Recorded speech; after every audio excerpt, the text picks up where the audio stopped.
Dear students of standard 11th of Little Bird English School, welcome. Today, I myself, Pitambar Maheshwari, want to explain you the supplementary 1 of your lesson. That's the name of the supplementary, The Summer of the Beautiful White Horsey, written by William Sirwin. इस story में आपको दो cousins और एक चुराया हुआ घोड़ा उसकी स्टोरी होगी। किस तरह वो घोड़े को चुराते हैं और कैसे कैसे उसको घुमाते हैं और लास्ट में कैसे हैंड ओवर करते हैं उसके जो मालिक हैं उसको। So this story revolves around two poor American boys or Armenian boys, Mourad and अरम।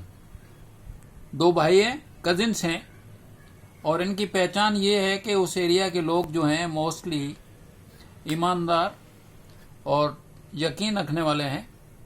इस स्टोरी की शुरुआत जो होती है, एक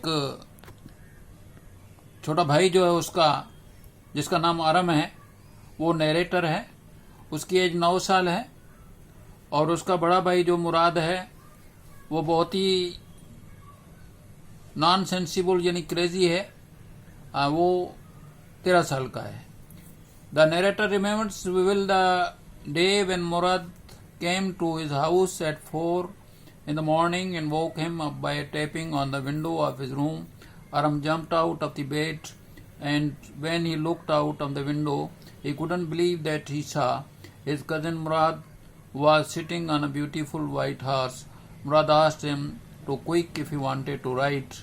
The narrator had a longing to ride, but his whole Gargolian family was poor, through well known for their trust and honesty. तो narrator जो है घर पे सोया हुआ था। मुराद उसको आता है उसके रूम में, दरवाज़ा आस्ता आस्ता कुड़कुड़ाता है, खटखटाता है और उसको जगाता है। तो अरम क्या देखता है कि मुराद एक घोड़े पे चढ़ा हुआ है और उसको बोलता है कि जल्दी करो, हम घोड़े पे राइड करेंगे। लेकिन नरेटर जो है वो राइडिंग से कतरा रहा था, उसको स्ट्रांग फीलिंग थी, लेकिन वो अपनी लोगों में यकीन और ईमानदारी के लिए फेमस था। The narrator knew that his cousin Murad couldn't have bought the horse, and if he couldn't have bought it, he must have stolen it. Narrator ने ये जाना कि उसका जो कजिन मुराद है वो घोड़ा नहीं लाया है, एंड अगर वो नहीं लाया है तो उसने इसको चुराया है। The narrator refuse to believe he had stolen. Narrator ने इसको यकीन नहीं किया, इस बात को यकीन नहीं किया कि उसने इसको चुराया है। Because no member of the Garoghlanian family could be a thief, कि उनकी जो फैमिली थी गोरगालियन, उसमें कोई चोर नहीं था। The narrator Aram asked Mourad where he had stolen that horse. Narrator Aram ने मुराद से पूछा, तुमने ये घोड़ा कहाँ से चुराया है? लेकिन उसने कोई जवाब नहीं दिया। कि उसने झांक के खिड़की में से देखा कि अगर उसको राइड करनी है तो आ जाओ। He knew that Mourad was crazy regarding horses. को पता था कि मुराद जो है घोड़ों के बारे में बहुत शौकीन था। Stealing horse for a ride was not the same thing as stealing money और सेलिंग और स्टोलन हॉर्स। किसी घोड़े की चोरी उसी तरह की चोरी है जिस तरह कहीं से पैसे चुरा लिया जाए। The narrator leaped in his clothes. जो अरम था वो जल्दी उसने कपड़े चेंज किए, वो यार्ड की तरफ उतरा विंडो से, and leaped on the horse. लेकिन उसका बाहर निकल के मुराद के पीछे घोड़े पे बैठ गया। From their house in Walnut Avenue they reached Olive Avenue in less than 3 minutes। वहाँ का एक प्रकार का एवेन्यू था जिसका नाम ओलाइव था। वो 3 मिनट में वहाँ पहुंचे। घोड़े ने वहाँ जो है the horse began to trot as there air was fresh and lovely to breathe, बहुत ही अच्छी हवा लग रही थी। तो घोड़े ने वहां से दौड़ना शुरू किया। Mourad was considered one of the courageous member of that family. Mourad बहुत ही उनकी फैमिली का एक नॉन सेंसिबल बंदा था। He jumped out of the yard from the window and leaped out into the behind his cousin. Murad was considered one of the craziest members of the family. He began to sing rather roar. उसने वहाँ घोड़े के पे ऊपर गाना शुरू कर दिया या जोर से लाउडली बोलना शुरू कर दिया। They reached the open country and let the horse run as long as it felt like running. At last Murad asked Aram to get down as he wanted to ride. Last में मुराद ने Aram को बोला तो नीचे उतर जा, मैं अकेला जो है घोड़े के राइड करूंगा। अरम asked him if he would let him ride alone. Murad replied that it was up to the horse. उसने बोला क्या तुम अकेले ही घोड़े पे सवारी करोगे? तो मुराद ने जवाब दिया ये घोड़े की मर्जी है। The narrator got down and his cousin Murad kicked the heels into the horse and shouted. अरम नीचे उतर गया और मुराद ने अपनी जो हील्स हैं, इड़ियां हैं, वो घोड़े को मारी और जोर से बोला वेजायर रन, बोला जल्दी दौड़ो। The horse stood on the hind legs. Horse जो है पीछे के जो लेग्स थे उस पे उसने दौड़ना शुरू कर दिया। And ran forward at a fast speed, और बहुत ही जल्दी जल्दी दौड़ने लगा। मुराद raced the horse across field of dry grass to irrigation ditch.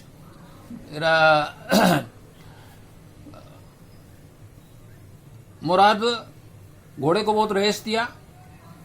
एक सूखा ग्रास था उस फील्ड में और नीचे एक चैनल था इरिगेशन का, पानी का। He crossed the ditch on the horse and 5 minutes later returned. उसने उस चैनल को क्रॉस किया, 5 मिनट के बाद वो वापस आया। ही वॉज ड्रिपिंग वेट, वो बिल्कुल ही गीला नजर आ रहा था। The sun was coming in. Now the narrator leap to the back of the horse. Narrator जो है अभी दोबारा उनके पीछे बैठ गया। But the horse did not move, लेकिन घोड़ा जो है बिल्कुल चल नहीं रहा था। At the suggestion of the Mourad he kicked into the muscles of the horse. उसके कहने पे उसने घोड़े को किक मारी। It reared snorted and begin to run. उसने कुछ नाक से अपनी आवाज निकाली और उसने जैसे ही किक मारा उसने दौड़ना शुरू किया। The narrator didn't know what to do. Narrator को लेकिन पता नहीं था कि क्या करने का है। Instead of running across the field to the irrigation ditch, the horse ran down the road to vineyard. वो उस इरिगेशन टनल की तरफ दौड़ने के बजाय एक वाइन यार्ड यानी गार्डन ऑफ ग्रेप्स जो डिक्रान हल्बियान में था, and leaped over 7 vines before Aram fell, और थोड़ी देर के बाद आर्म गिर गया। Mourad came running down the road. Mourad दौड़ता हुआ रोड की तरफ आया। He was more worried about the horse than Aram. उसको अरम की इतनी परेशानी नहीं थी जितनी हॉर्स की थी। Both of them search the horse in different direction. घोड़ा वहां से भाग गया। दोनों ने घोड़े को इधर उधर देखा। It took Mourad half an hour to find the horse and bringing back. आधे घंटा लग गया घोड़े को ढूंढने हुए और मुराद उसको लेके वापस आया।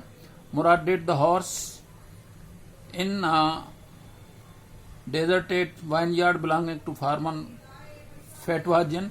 एक फार्मर था फेटविजियन, उसका एक गार्डन था जहां उनके उस गार्डन में कुछ सीरियल्स यानी ओट्स और अल्फा एक टाइप का पेड़ है। In the deserted vineyard belonging to the farmer Fatjavan, there were some oats and dry fall in the barn. It occurred to narrator that Murad had been taking early rides for some time, और मुराद ने वहाँ घोड़े पे थोड़े समय के लिए दोबारा सवारी शुरू की। Come to that morning only, वो उसी सुबह आया और उसने पूछा how long ago did you steal the horse, उसने मुराद से पूछा कि ये घोड़ा तुमने कभी चुराया था। Mourad did not like the question, Mourad को ये प्रश्न अच्छा नहीं लगा। द नरेटर रिफ्रेस्ड, उसने दोबारा पूछा how long did you being riding every morning, कि हर सुबह तुम कितनी राइडिंग करते हो। उसने जवाब दिया नॉट अंटिल दिस मॉर्निंग, कि आज सुबह तक। He was obviously not speaking truth, ये बिल्कुल ही सही है कि वो सच नहीं बोल रहा था। But he convince Aram by saying no, लेकिन अरम को बोला नहीं। Mourad then told Aram that it wasn't easy to get the horse to behave so nicely. Mourad ने अरम को बोला कि इतना आसान नहीं है कि हॉर्स के साथ इतना अच्छा बिहेव किया जाए। At first it wanted to run wild, पहले वो बहुत ही घोड़े को तेज दौड़ाना चाहता था। But since he had a way with the horse, लेकिन जैसे जैसे हॉर्स के साथ उसके नज़दीकी होने लगी, he develop an understanding with horse, horse के साथ उसका अंडरस्टैंडिंग हो गई। द नरेटर जो room and ate hearty breakfast, उसके बाद नरेटर जो है वहाँ से घर चला गया और अपना सुबह का नाश्ता लिया। That afternoon his uncle Khosrove came to their house for coffee and cigarette, उसी दोपहर को उसका अंकल जिसका नाम खोसरव था वो उनके घर पे आया कॉफ़ी और सिगरेट के लिए। While he was sipping the coffee and smoking in the parlour, वो एक रूम में हॉल में कॉफ़ी पी रहा था और स्मोकिंग कर रहा था। अनदर विजिटर अराइव्ड, उस जगह पे एक दूसरा विजिटर आया। The latter was a farmer named John Byro, वो एक फार्मर था। ही वॉज एन असीरियन, वो असीरियन था। वो out of loneliness had learn to speak Armenian, जैसे ही अकेला था तो आर्मीनियन बोलना वो सीख गया था। He was also serve coffee and tobacco, उसको भी कॉफ़ी